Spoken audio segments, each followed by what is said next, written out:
All right, so we are at step two, where we are gonna be looking at naming your brand. Now, if you have already selected a name for your brand, then you probably can go ahead and skip this step. But I would encourage you to explore whether you have chosen, the there's no right or wrong way to choose a name for your brand, but whether there are some tips and tricks that you could learn that could help you to assess whether you picked the most suitable name. And if you have not yet chosen a name for your brand and for your business, then this is a perfect time to do so. Given that you would have gone through your brand fundamentals, this naming exercise should offer you a lot more clarity than if you did not go through the brand foundational activities. So, of course, a very, very good brand name. It's not really just about, picking a name or some words or a phrase out of a hat, but it really is about ensuring that you make the best and quickest first impression with your audience as it connects to it's about selecting a brand that best connects with your customer avatar. And of course, we do function in a space where there's so many different options out there. So it is very important that you select something that will stand out almost immediately to your ideal customer. So there are really many different approaches that you could take. What I've done in this particular worksheet is just to provide you with some inspiration based on some of the best and biggest brands that are out there. And there are many different ways you could potentially um, select the best combination of words to give you the perfect brand name. So, for example, you could look at things like initials and acronyms based on your customer avatar. Are there some initials and acronyms that could work together that would connect with them? Or you could look at fusions and amalgams. And this is really where you're mixing two words related to your products, related to your customer avatar, related to your product concepts if you don't yet have products, such as bodycology. It's a combination of body and biology, looking at the science of body care as an example. Rhyming words, lush plush and bliss kiss, these could be, they're very kind of easy on the tongue, and could make your name very memorable. Or maybe you could have something that's very descriptive. So it's telling you exactly what it is or what it will do, such as Shea Moisture. It tells you exactly what the main ingredient is and what you can expect from using the product. Maybe you could think about something that's a little bit more emotionally connected, or connecting rather, or suggestive, such as Dove. There's something about that that's very blissful, that's very peaceful, that seems very clean. Um, so that's another example. Floral Street, also very, very, very almost a kind of mildness and calmness to that name. Or you could come up with something that's totally new, right? A totally new spin on an existing word, such as soothly, or maybe a foreign word. Okay, it's very important that you think this particular one through. Um, when we spoke about where your customer avatar is located, just ensure that that customer avatar is able to read and pronounce that name. So if you choose a foreign word, just ensure that they can say it. If they can't say the name, that's just gonna be um, another barrier to them connecting with you. Okay, or you could uh, create a name that's based on your name or a loved one. For example, Keels by John Keel, right? Carol's daughter, founded by Lisa Price after her mother Carol, and this is something that you actually see quite commonly in the cosmetic industry. Or you could name them based on the ingredients. Shea Moisture is a good example of that. Or herbivore botanicals, so herbal ingredients, Avida based on Ayurveda, for example. Or you can look at something that's geographical, Hawaiian bath, bath and body, Brooklyn botany. It tells, where the kind of birthplace of the brand was, or the inspiration for the brand. Or something that's funny, something that's light, humorous, like fizz and bubbles, lavish lathers, very playful. And again, this is telling the kind of personality that this brand um, would have, and the kind of buyer that they're trying to appeal to. Mimetic words could also be another example. So the Body Shop, Crabtree and Evelyn, looking at a kind of unique character in a particular name, something like Old Spice. So it's almost symbolic of almost that customer avatar, right? On a Potomac name, those can also be very useful. So things like caress and soft soap. So it's again very easy on the tongue. Or you can make strong statements with your name. The Body Shop. Okay, so this is where you come to when you want products to care for your body. Just very clear. The soap opera, very kind of lavish and dominant products, right? The name gives you that feeling, and it will attract a certain audience based on that name. So I'd like you to think about naming your products, looking at these best practices. There's no right or wrong way. I think the most important thing is to connect it to your customer avatar. So based on those activities, your customer avatar, your values, your brand voice and personality, think about some possible name ideas, okay? And which of these approaches would work? So are you interested in naming something after a loved one? Or do you want to put, a great play on words? Do you want to focus on something based on where your business or your products are emerging from? There's really, as I mentioned, no right or wrong way, but I think pushing the needle a bit will work to your advantage. Okay.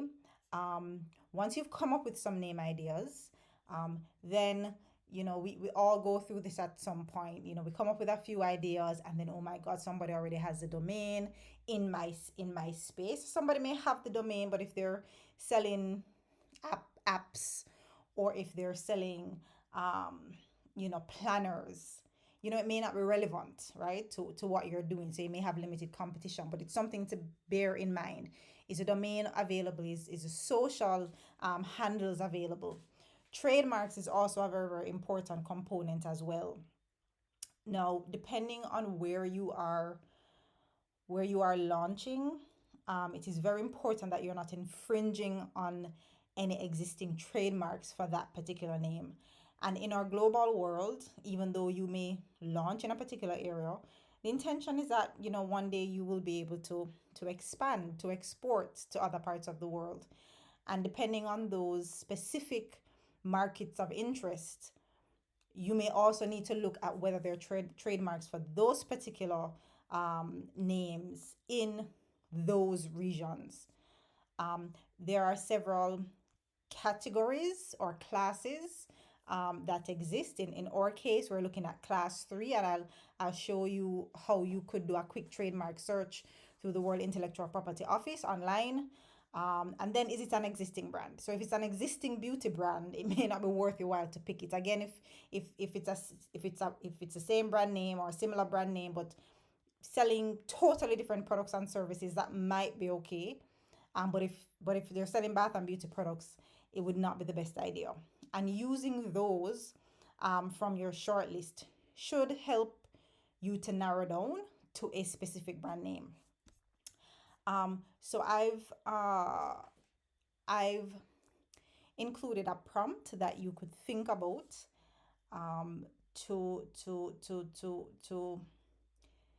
just to help come up with some ideas, right? Chat GPT is very good for helping to ideate.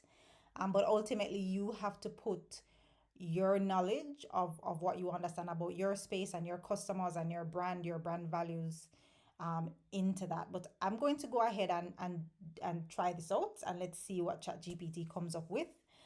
So I've included um, I've included a couple of prompts, but I'm gonna use the first one, which says my bath and body brand offers. So I'm just gonna copy this, and this is exactly what you do. And let's pull my tab here. All right, so I'm gonna paste my bath and body brand offers, and I'm gonna type in effectively what I had before.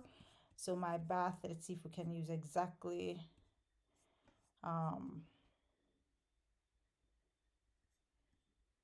Here we go. Creams, cleanser, soak, soaps aimed at busy men with dry hands and feet. Okay.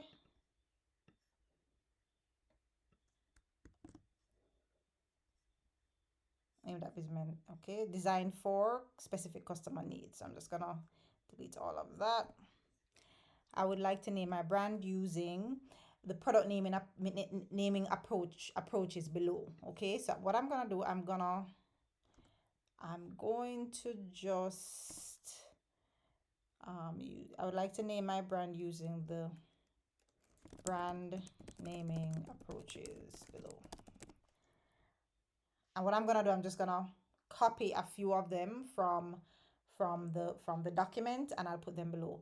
An example of this approach is, you know, I'm just gonna delete that section. So if you're very specific about which approach you want to use, then you could put that in.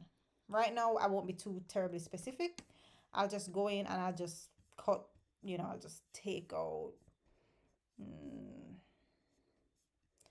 let's say, initials and acronyms, descriptive, because descriptive, given the customer avatar, they want to know exactly what the product is going to do. Okay, what is it going to do?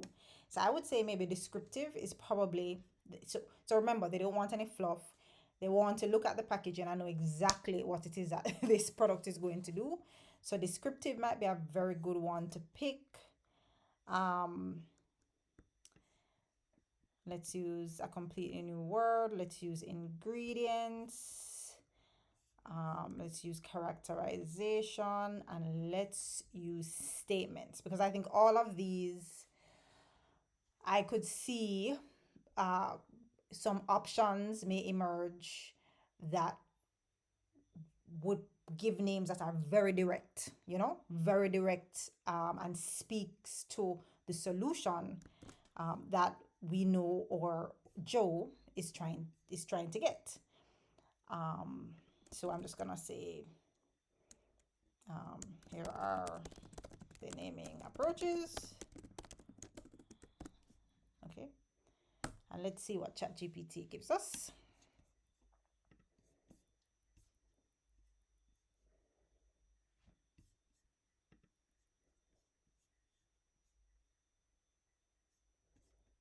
Okay, so ChatGPT has, let me just recopy the prompt. I think because I was at the top and scrolling down. Oops.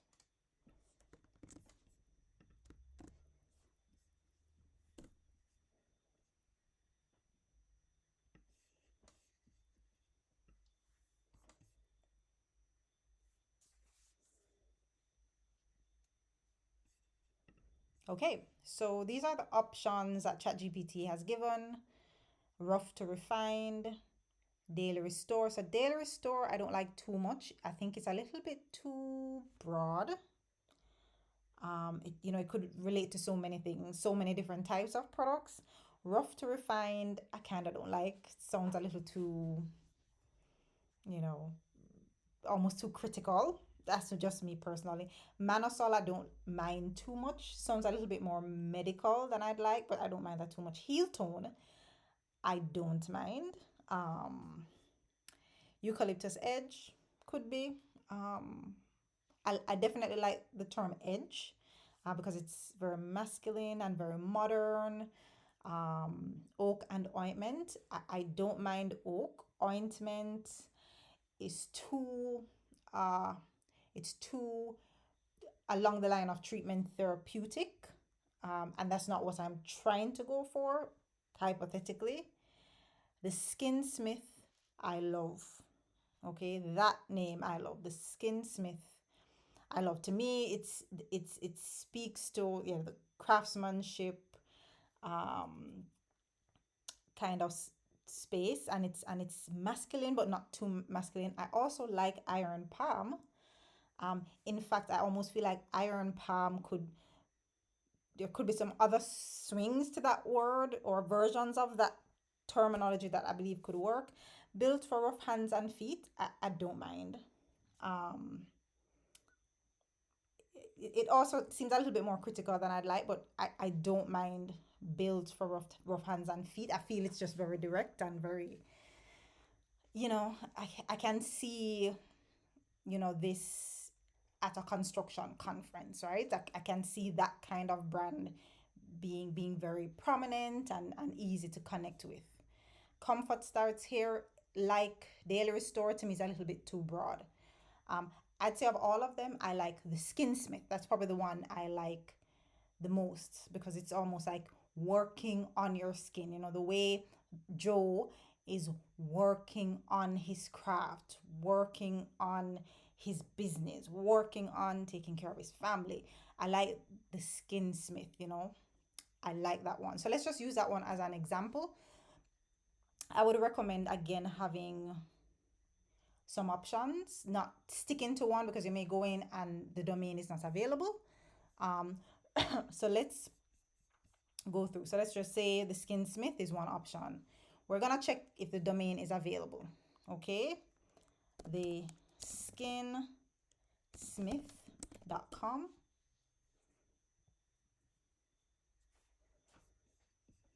I decided to try GoDaddy instead.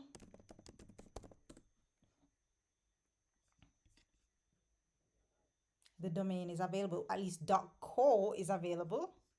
Um, I can assume that the skinsmith.com isn't available. .co is available. .shop would be fine. Um, so oh, the skins smith. Definitely don't like that. But maybe, I think it's a strong enough word. I did type it into Google and nothing would come up, which, I don't know. I don't know. It might be available. Um, or at least if someone types in the skinsmith.com, it's not going to take them to some other website. Um, so I think it's a possibility, but this is just all as an exercise, okay? You will have to do your own research and ensure you come up with the most suitable name. Um, check for Facebook, check for TikTok, YouTube, check if the handles are also available. I'm also gonna do um a quick search on the World Intellectual Property Office and see what comes up. So I'm gonna put in the Skin Smith, and then I'm going to put in the classification, which is class 3. So I'm just gonna put 3 there, and it will take to bleaching preparations and other substances for laundry use, cleaning, polishing, scoring, and abrasive preparations, soaps, perfumery, essential oils, cosmetics, hair lotions, dentifrices. This is the class that would categorize um, or intellectual assets that we could search. You could do a designation depending on where you are. So if you plan to launch and keep your markets fairly restrictive, then you could look at selecting a particular country. But then this will tell you what has been trademarked, right? And it's fairly straightforward. You can see the country of filing, the status, so whether it is active or not, whether it has expired. Um, and that's really all you need to know, right? So we're not seeing the Skin Smith, which probably means nobody has trademarked the name, which is great, right? This would be a very, very strong option, I would think, for a product like this. Okay, so just Smith the brand. Very interesting. Uh, Lemonade Lab Partners.